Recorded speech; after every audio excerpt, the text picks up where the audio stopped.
Good morning, everyone. Wonderful to be here. I am Maureen, Conway, as they said. And I'm really delighted to have this conversation with two great entrepreneurs about why good jobs are good business. Because, and as I wrote with Elliot Gerson in the Aspen Journal of Ideas in January, we do have a jobs problem in this country, but it's not that we don't have enough jobs, it's that we don't have enough good jobs. And if we want to restore sort of the promise of work and that tenet of the American dream that if you work hard, you can get ahead, then we need to do that by having more good jobs.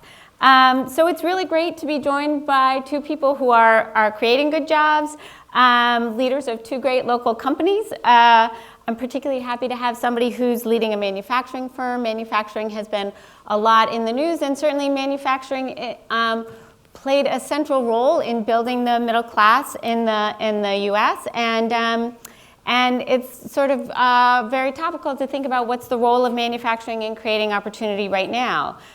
It's also wonderful to have somebody who's leading a local grocery, a grocery that I actually went to for lunch the other day, although I don't like being asked about my diet all the time.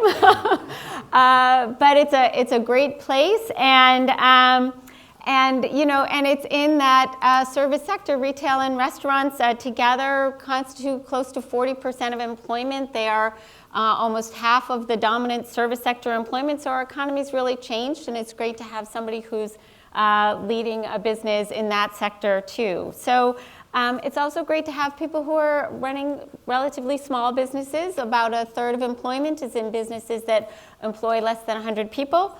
And it's great to have two businesses that are locally owned and led by leaders who really think about the important role that their business plays in creating opportunity and in their communities in general. So really wonderful to have both Danielle and Drew here with me. And my first question to you both has to do with this idea of good jobs. So often the quality of a job, it's judged by its compensation package. How much does it pay? Does it have health insurance?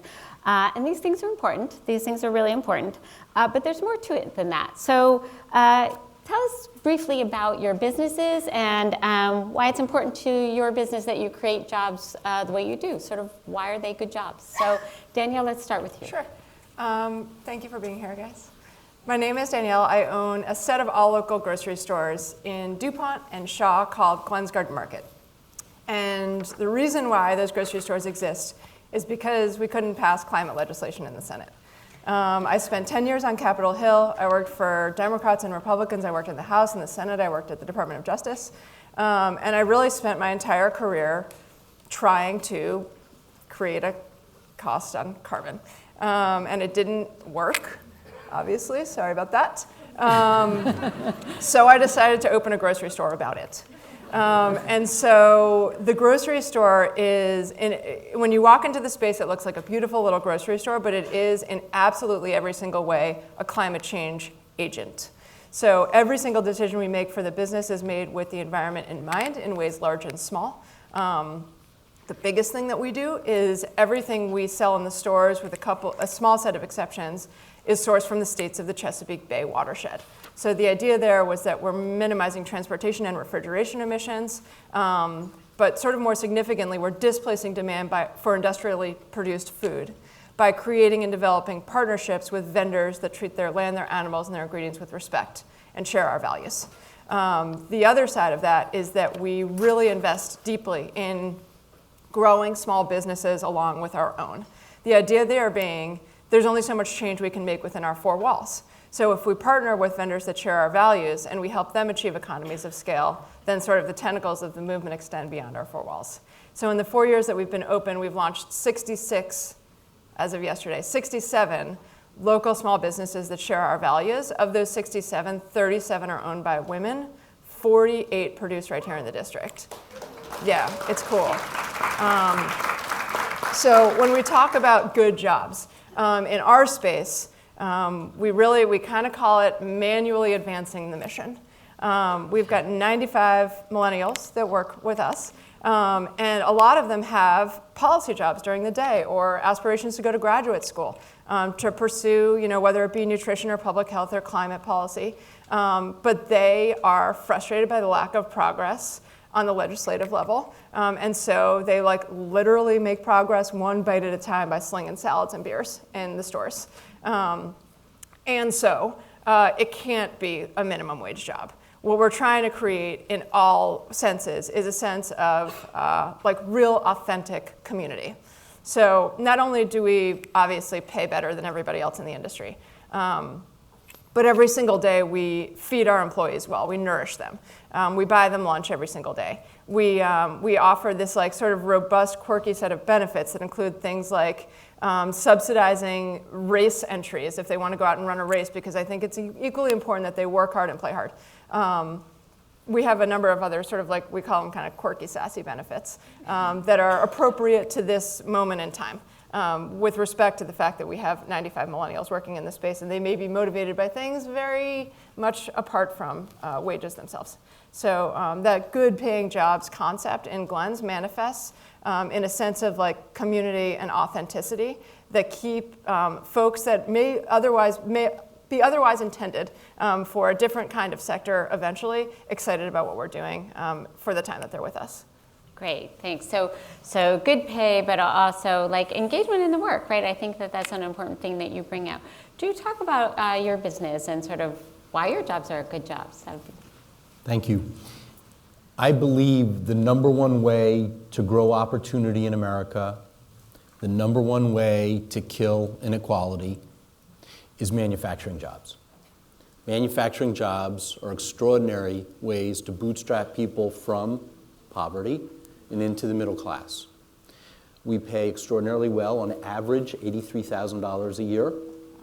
If the factory is exporting, it's closer to the mid-90s. These are average jobs. Some are higher, some are lower. Over 97% of us pay health insurance.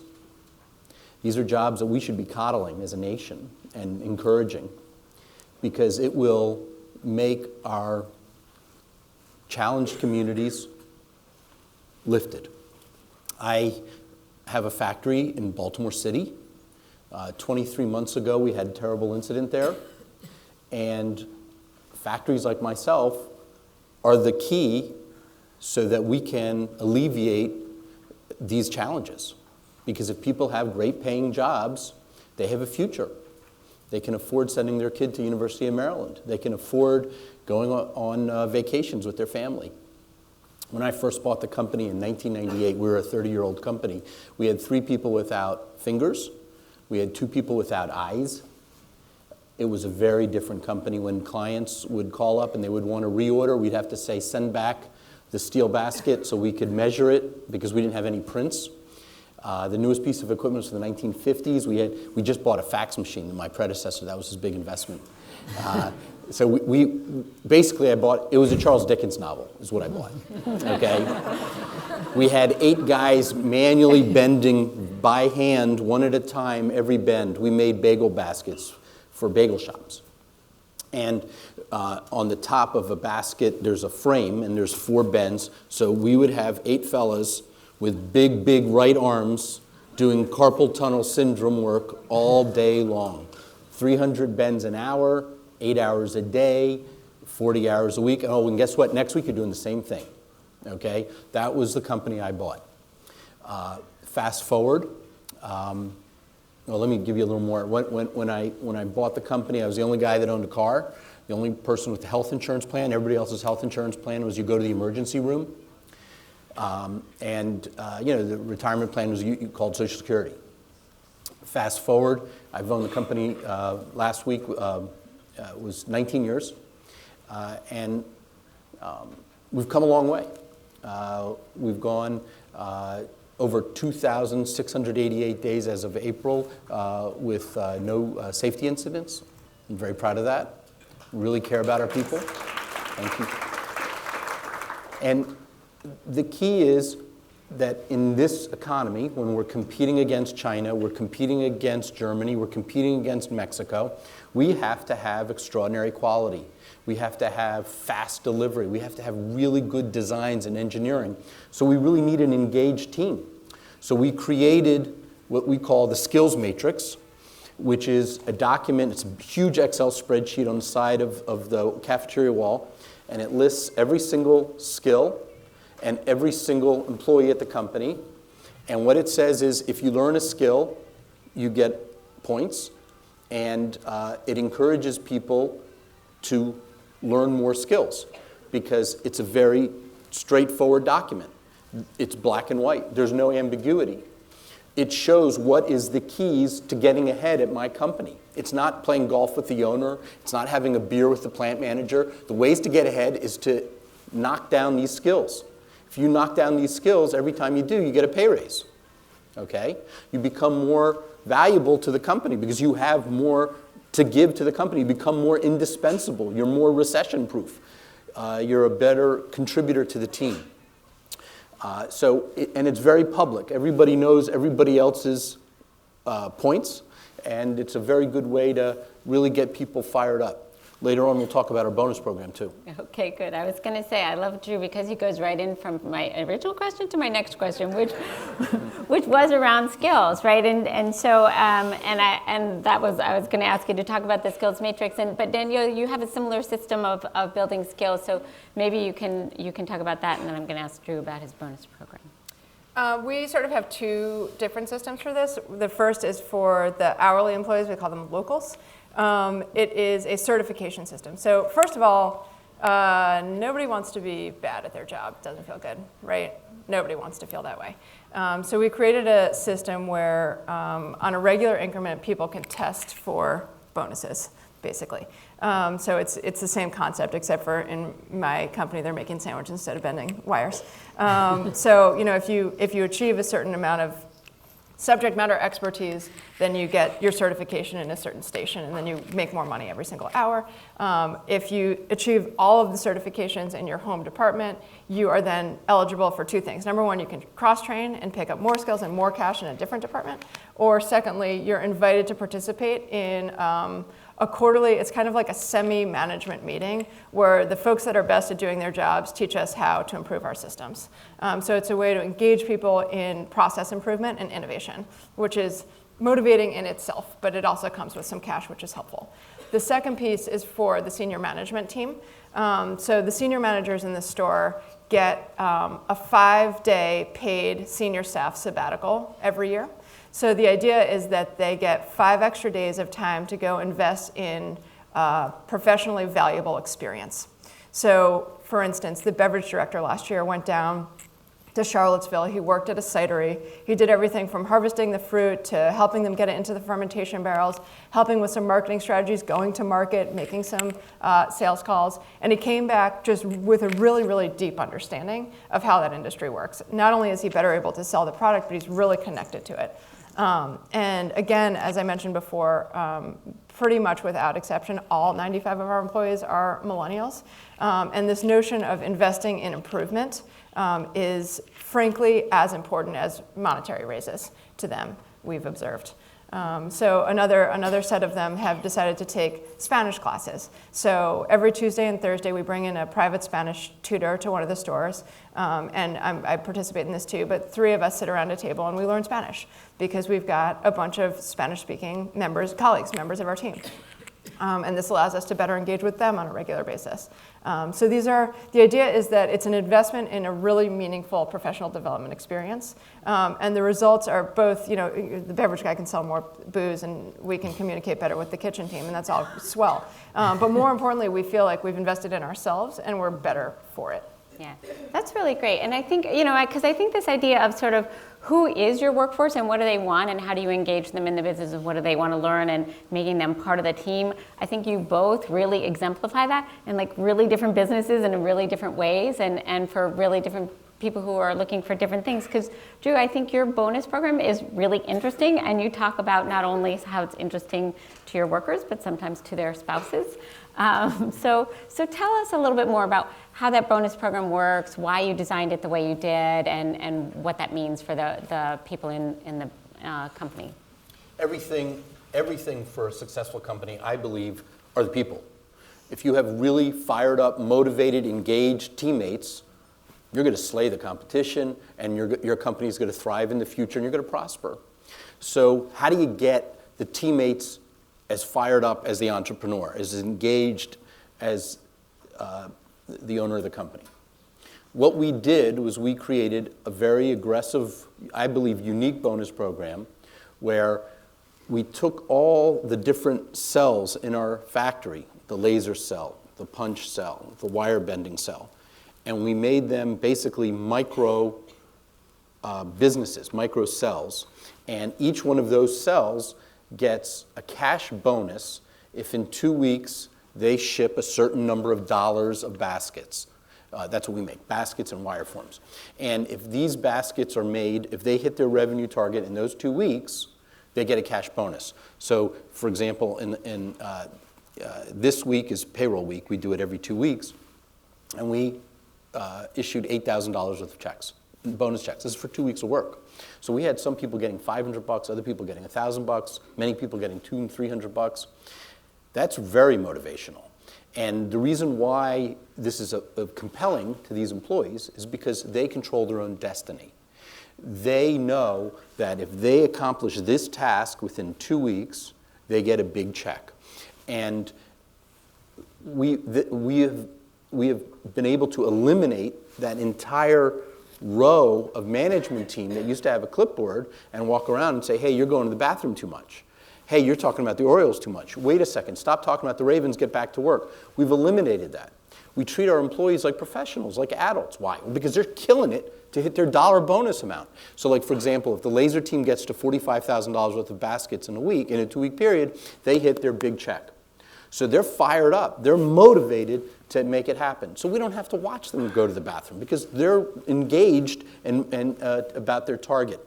And what's happened is they've hit their bonus targets so many times, I've realized who is the real boss. Because what happens is the family's budget grows to the higher level. And because of that, the real boss is the spouse.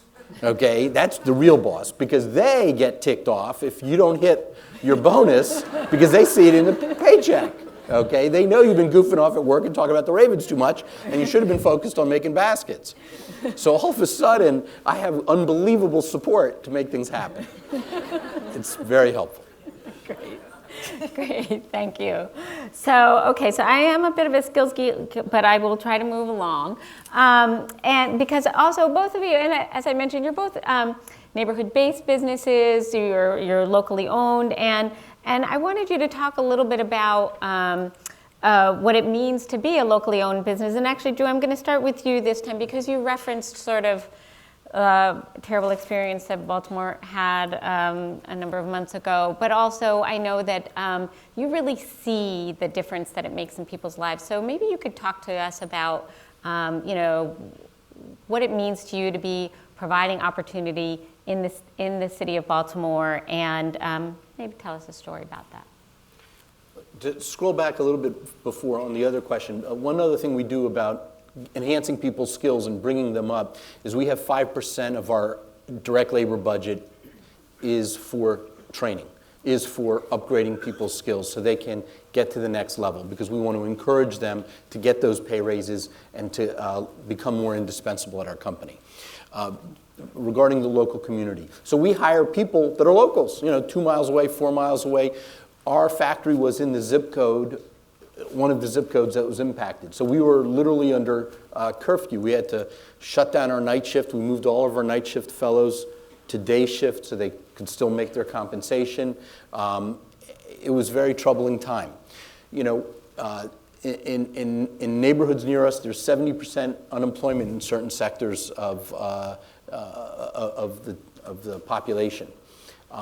It's so frustrating because we have openings at $30, $35 an hour, $25 an hour, right, to really give people an outlet to join the middle class. not everybody in Baltimore City has to work at Hopkins as a microbiologist and get a doctorate. There's other avenues for success in our city. We were featured in the New York Times in October as a way to grow out of poverty and as a route. And they featured one of our employees, James Branch. James is a wonderful teammate at Marlin. If we scroll back, he is from a very tough neighborhood. His first job was dealing drugs. He did it on the street corner for many years. Needless to say, it didn't work out. He was caught up in the law, spent his time in jail, was released, first job out, Popeyes, gainfully employed, and realized, you know what, I got to find a better way to make money. And ultimately, he came to Marlin, and now he's running a series of $250,000 robots. Because of people like James at my factory, many people like James, we export to 39 countries. He's one of our extraordinary teammates. He put a child through college. She graduated just recently. We're very proud of that. And that's the kind of thing that manufacturing jobs can do for a community. We can create a strong middle class. Great, thank you. Danielle, you're also a local business, and it would be great to hear a little bit more from you about a couple of things that you've already touched on in terms of the engagement of your employees in the mission of your work, but also your customers, and also just the importance of local ownership not only for you but to other entrepreneurs, since you explicitly source locally. So why do you think local ownership is important, and what do you see as some of the challenges also facing kind of some of the local producers that you work with? Well, that is a lot of questions. That is entirely that's our trade. Yeah. First of all, the stores are urban grocery stores, so they are intended to serve a 6-block walking radius. We call our customers neighbors because they, in fact, live proximate to the stores themselves. But beyond that, we are absolutely in the business of growing small businesses along with our own. So we have become a microcosm of what is happening in the regional food scene. So we interface with, frankly, most people that are entering the food space in the Chesapeake Bay watershed states, which is really neat. And we've seen, some of them achieve great success. There are folks that got their start on our shelves that are national brands that have real distribution that you can, find in Wyoming and California and Wisconsin. And then there's some that don't. One of them is one of my favorite stories. So early on, we made virtually no exceptions to the locality rules whatsoever.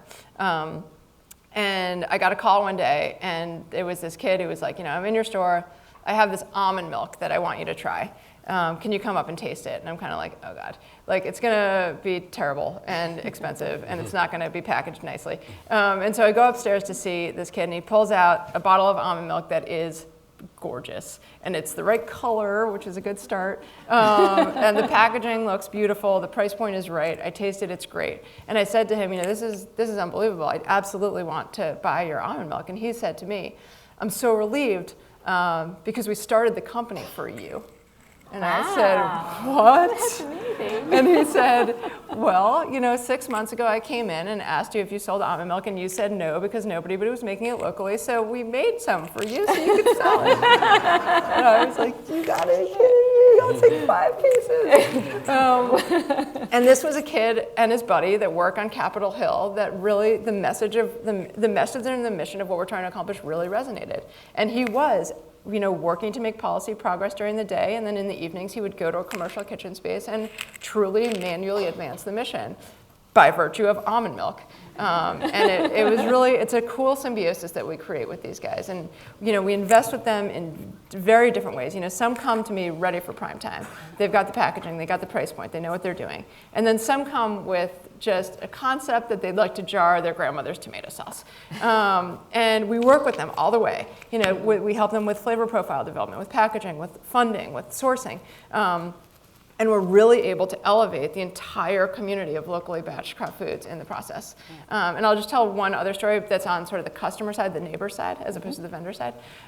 So it is a very, very different thing to shop for a grocery store than at a grocery store, right? I just have to assume that I can identify what might be on your shopping list and fill the store with it, and then hope you buy it from me. So early on, we were rookies and we weren't ordering the right numbers of things every day necessarily. And there was a moment that we kind of started to get busy for the first time. And there was a neighbor that had been in, she was a daily neighbor. She'd been in like every day since we opened. And she comes in and she was like, Danielle, did you move the eggs? Where are the eggs? And I was like, I'm mortified to tell you that I'm a grocer with no eggs. We sold out. We've seen like more people in the store than ever before today. And she looks at me with like brightness in her eyes. And she goes, we're so busy. And it was so cute. I mean, it was like, my heart goes out to the DuPont Circle community that like allowed us to learn how to be grocers. And they would come and kindly pick up baskets and pretend it was a real grocery store. And they would shop with us. But it took about 4 years and we finally figured out how to do it. But it's like, we're bringing up the vendors and the community's been supportive and it's a real symbiosis of those two things. That is awesome. Thank you. Yeah, you're allowed to clap. Thank you. So Drew, I wanted to go back to a little bit of something you started with. You're a small manufacturer. You're in Baltimore, but you sell nationally, internationally. And one of the concerns we hear about manufacturing jobs, on the one hand, you can create great opportunities, but on the other hand, it's are the robots eating our job question, and are these jobs going to be pretty much automated? So what is your sense? I know you talk to a lot of other manufacturers as well as running your own company. What are your sense of the prospects for expanding manufacturing employment in the U.S.? I think it's about 10% of employment now is in the manufacturing sector. So what's your sense of the ability to really grow that? Or do you think manufacturing is going to be increasingly automating and there will be fewer opportunities? Where do you think that goes? It's a great question. I mean, the conventional wisdom is that robots are going to roll in and devastate manufacturing employment in the United States. I object to that thesis. I think what's going to happen is, yes, there will be many, many more robots. There will be many, many more jobs that are automated. That's actually going to make the manufacturing experience, the job, more interesting, more safe. When I first bought the company, again, we bent everything by hand. Now we have people like James Branch with 5 $250,000 machines, and each one of them is making 25,000 bends, okay? So James Branch is much more productive. He's making many more bends an hour. Rather than 300 hand bends, he's making 25,000 bends. And they're much more precise. And we literally export wire forms to China. We ship containers to China because of James Branch. So what's going to happen is, yes, there's going to be many, many more robots, and they're going to make the James Branches much more productive. It's like giving him testosterone and steroids and empowering him to be much more effective and productive. I think what's going to happen is we're going to clean the clocks of other countries because our country is going to have so much more robotics, so much more automation, and our employees are going to be empowered to do jobs that are safer, different, not boring. They'll be monitoring robots as opposed to doing the dirty carpal tunnel syndrome work. They'll be safer. So it'll be different work, but there'll be many more jobs and they'll pay much better. So I'm very optimistic about manufacturing in general and manufacturing growth. And if some of the policies are improved in our nation, many more jobs will come back. And we'll make a more prosperous nation because of that. I did want to mention one other thing about the community element. Most people think of factories as just the big guys. Toyota, Honeywell, Eaton, General Motors, huge companies. They're huge, they're important. Most factories, though, are peanuts, okay? People don't realize this. 227,000 factories in America. 225,000 are tiny, under 500 employees, and vast majority of them are between 10 and 15 employees, 10 and 15. So if each one of them grows 1, 2, 3 jobs, That's going to have a huge impact. And the little factories count on the big factories. Like, for example, we sell to 11 GE factories. We sell to 2 Boeing factories.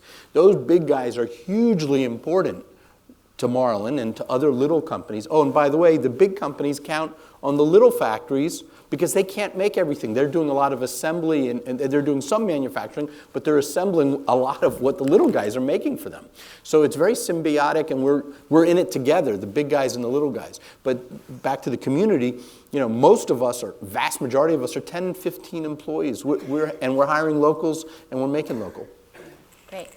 Okay. So in our last section, I like to ask you questions about policy, because we're in Washington, D.C. And I know whenever I ask business people about policy, they really would much rather talk about their business. But, we just have a few minutes. So I really kind of had two questions, really. One is, because healthcare has been so much in the news, and a lot of people are worried about healthcare, and people traditionally in this country have gotten their health insurance through their work. Those two things have been linked.